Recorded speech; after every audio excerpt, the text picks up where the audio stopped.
ખબરોમાં બન્યા રહેવા માટે બેલ આઇકોન દબાવો અને એબીપી અસ્મિતાને સબસ્ક્રાઇબ કરો।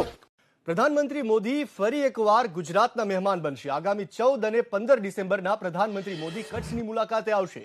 પ્રધાનમંત્રી મોદી માંડવી ખાતે ડિસેલિનેશન પ્લાન્ટનું ખાતમુહૂર્ત કરવા માટે આવશે। આ ઉપરાંત ખાવડામાં સોલાર પ્રોજેક્ટનું પણ ખાતમુહૂર્ત કરશે। તો 14 ડિસેમ્બરની રાત્રિના પીએમ મોદી ટેન્ટ સિટી ખાતે રાત્રિ રોકાણ કરે તેવી શક્યતા છે।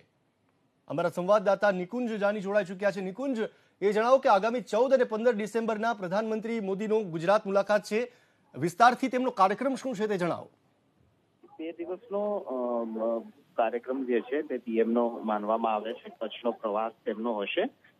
કચ્છના માંડવી ખાતે ડિસેલિનેશન પ્લાન્ટનું ખાતમુહૂર્ત જે છે તે પ્રધાનમંત્રીના હસ્તે કરવામાં આવશે। આ ઉપરાંત ખાવડામાં નવા સોલાર પ્રોજેક્ટનું ખાતમુહૂર્ત પણ પ્રધાનમંત્રીના હસ્તે કરવામાં આવશે।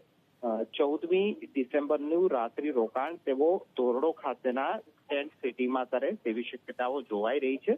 14 અને 15 ડિસેમ્બર તે દિવસનો પ્રધાનમંત્રી નરેન્દ્ર મોદીનો આ કાર્યક્રમ હશે, જેમાં તેઓ કચ્છની મુલાકાતે હશે અને બે મુખ્ય ખાતમુહૂર્તો ડિસેલિનેશન પ્લાન્ટ અને સોલાર પ્રોજેક્ટ જે ખાવડા ખાતે નિર્માણ પામી રહ્યો છે તેનું તેઓ ઉદ્ઘાટન કરશે।